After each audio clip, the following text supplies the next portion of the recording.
Assalamualaikum warahmatullahi wabarakatuh. Alhamdulillah hamdan wa syukran lillah amma ba'd. Kembali lagi bersama saya Dita. Kali ini saya akan men-share ke rekan-rekan terkait dengan Diklat Tak dan Diklat Latsar. Karena tadi ada yang meminta dibuatkan khusus untuk pembahasan Diklat Tak dan Diklat Latsar. Sebenarnya untuk Diklat Tak sendiri saya pernah membahas, mungkin rekan-rekan bisa scroll di bawah pengalaman Diklat Teknis Administrasi Kejaksaan, di situ sudah saya bahas. Akan tetapi di sini saya akan mengulangi lagi dan merangkum menjadi satu agar rekan-rekan bisa mengambil gambaran dan mengantisipasi hal-hal yang sering terjadi. Jadi untuk Diklat Tak sendiri itu biasanya akan dilaksanakan bersesi-sesi atau bergelombang, mulai dari gelombang 1, 2, 3 dan sebagainya. Untuk gelombang 1 sendiri Diklat Tak itu dilakukan sebelum SK turun. Setelah nanti selesai Diklat Tak gelombang 1, ada upacara penutupan dan juga pembagian SK dan juga SPT, surat perintah tugas. Itu rekan-rekan akan dibagikan yang diklat itu secara offline. Kemudian bagi rekan-rekan yang masih di daerah belum diklat itu akan dibagikan secara online melalui email dan juga melalui akun CASN rekan-rekan. Kemudian apa saja yang diajarkan di Diklat Tak. Diklat Tak sendiri diadakan di Badiklat. Pengalaman saya dulu ada di Ragunan, itu semua disediakan. Jadi rekan-rekan tidak diperkenankan untuk keluar area Diklat. Kurang lebih sama seperti pendidikan TNI, Polri dan sebagainya. Di rekan-rekan disediakan hunian seperti mes. Mes itu satu kamar, ada 3 tempat tidur, yang satu itu tingkat atas bawah, yang satu adalah tempat tidur sendiri. Jadi satu kamar ada 3 orang. Kemudian antar ruangan itu biasanya dibedakan antara yang putra dan putri di sendiri-sendirikan. Kemudian untuk kegiatan itu ada indoor dan outdoor. Untuk yang indoor itu seperti pembahasan materi, pembahasan terkait tupoksi kejaksaan, aturan-aturan kejaksaan baik jutak, juknis, perja, kepja, insja dan sebagainya. Kemudian kode-kode perkara, kemudian urutan-urutan peradilan rekan-rekan akan diajari semua. Kemudian rekan-rekan juga akan diminta untuk menanggapi hal-hal yang terkait dengan seluk-beluk kehidupan di kejaksaan. Kemudian rekan-rekan juga akan diajari PBB dan juga jasmani, itu biasanya diambil oleh pelatih dari tentara. Nanti rekan-rekan akan diajari oleh militer, baik itu cara baris berbaris, cara olahraga, senam, pemanasan dan sebagainya. Kemudian rekan-rekan juga harus membiasakan diri untuk makan cepat, karena waktu kita di Badiklat itu juga kurang lebih sama dengan pendidikan militer. Kita dibiasakan untuk makan cepat, melakukan sesuatu secara cepat dan tegas.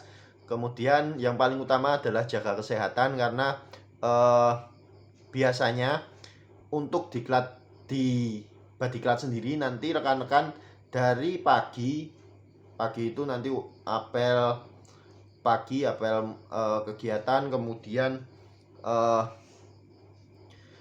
siang sampai sore, bisa sampai malam itu materi, entah itu materi di lapangan, entah itu materi di ruangan. Kemudian malamnya itu upacara penutup. Nanti juga rekan-rekan tidak bisa langsung istirahat, karena rekan-rekan harus mengerjakan tugas-tugas yang diberikan selama waktu pagi tadi. Biasanya banyak juga dari rekan-rekan saya dulu yang sampai ada yang muntaber, ada yang tipes, ada yang pokoknya banyak yang kena penyakit karena memang energi yang terporsir. Ini saya ambil contoh dari jadwal pembelajaran pendidikan dan pelatihan teknis tahun 2022. Untuk hari pertama itu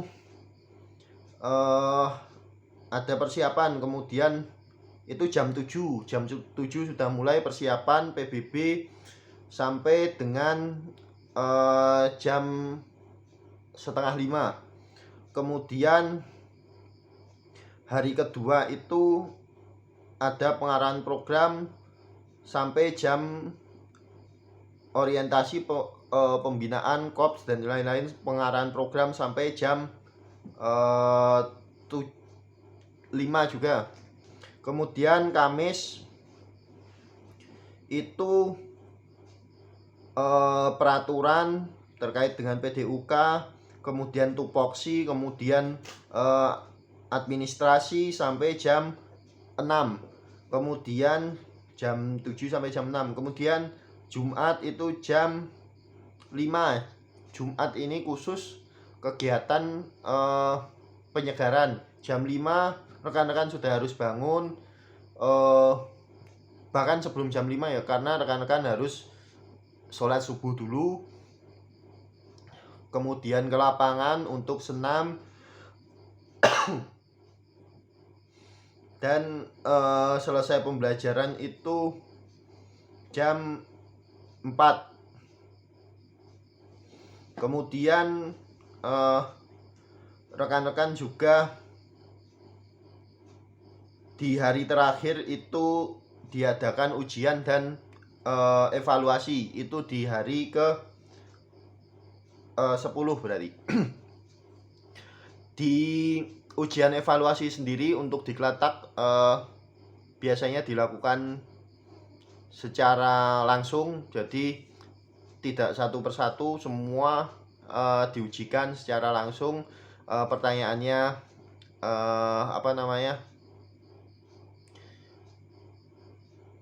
pilihan ganda, dan rekan-rekan juga harus mempelajarinya saat malam.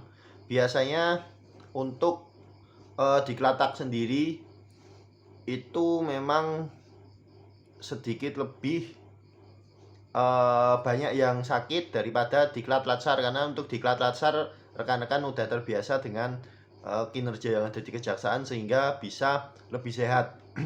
Kemudian setelah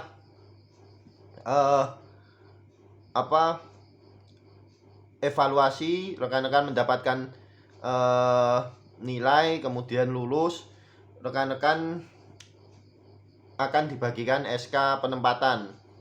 Nanti ada apel atau kayak upacara, kemudian dibagikan, ada perwakilan maju. Dan setelah itu besoknya langsung kembali, bisa kembali ke rumah, kemudian seminggu 2 minggu langsung lapor ke Satker. Kemudian untuk yang gelombang 2, gelombang 3, gelombang dan seterusnya itu menyesuaikan. Bagi rekan-rekan yang di gelombang akhir-akhir biasanya itu lebih menguasai materi karena sudah terbiasa bekerja di kantor dan sudah terbiasa mendapatkan pembelajaran dari para senior-senior rekan-rekan. Kemudian untuk diklat latsar adalah diklat latihan dasar, pendidikan dan latihan dasar untuk membentuk PNS. Jadi rekan-rekan harus lulus, untuk menjadi PNS rekan-rekan harus lulus diklat TAK dan juga diklat latsar. Diklat latsar sendiri mulai tahun 2021 itu udah dibagi, ada yang di Badiklat, ada yang di daerah. Yang di daerah sendiri itu tidak di semua provinsi, akan tetapi dibagi ke beberapa provinsi yang memiliki pola atau memiliki kemampuan untuk melaksanakan diklat latihan dasar. Untuk waktu diklat latsar sendiri adalah kurang lebih 52 hari, akan tetapi tidak semua on kampus, jadi ada dibagi nanti 3 minggu atau sekitar 7 kali 3 21 hari itu di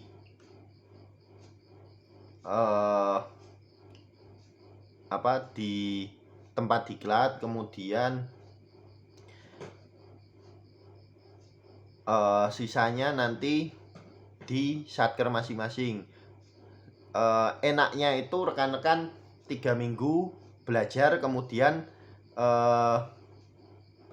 yang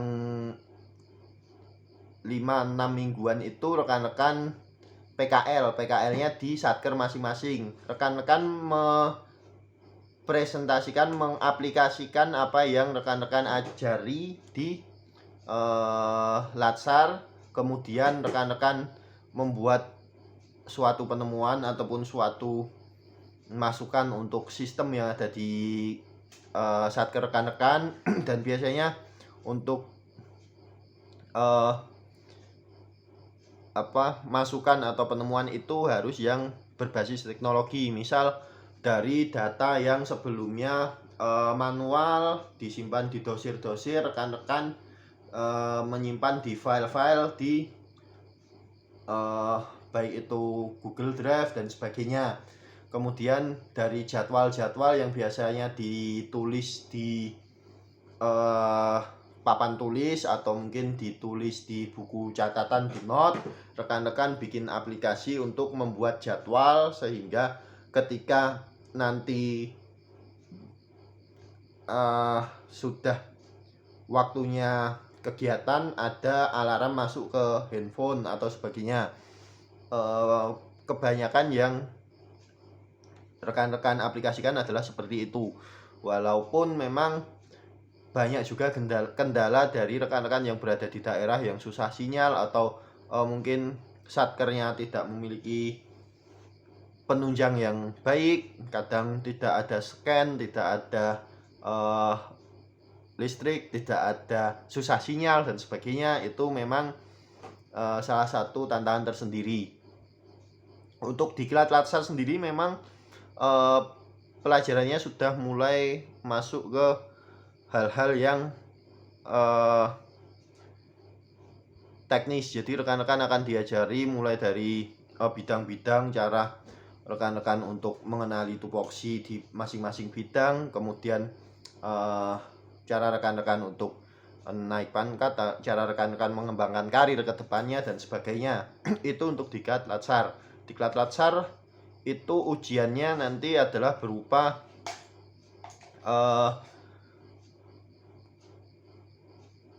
pemaparan dari program yang rekan-rekan buat. Jadi kalau di kuliah itu kurang lebih sama dengan sidang.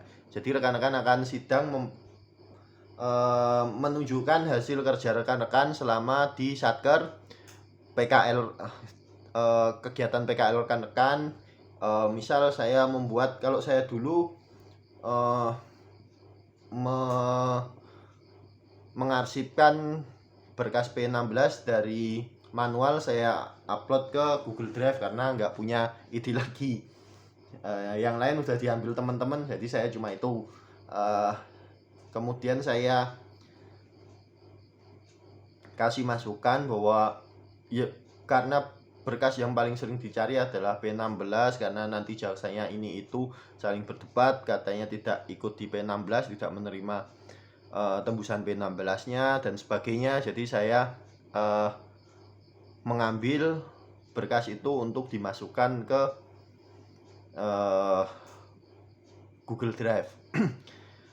Dan rekan-rekan juga setelah selesai presentasi nanti rekan-rekan akan membuat makalah tersebut kurang lebih seperti skripsi. Jadi ada bab 1, bab 2, bab 3 dan sebagainya. Kemudian isi materi dari kegiatan yang rekan-rekan laksanakan. Untuk pesan saja, ketika rekan-rekan nanti mengikuti latsar, ketika off kampus itu jangan ganti pangkat. Jadi rekan-rekan harap masih menggunakan pangkat apa namanya, pendidikan, bukan pangkat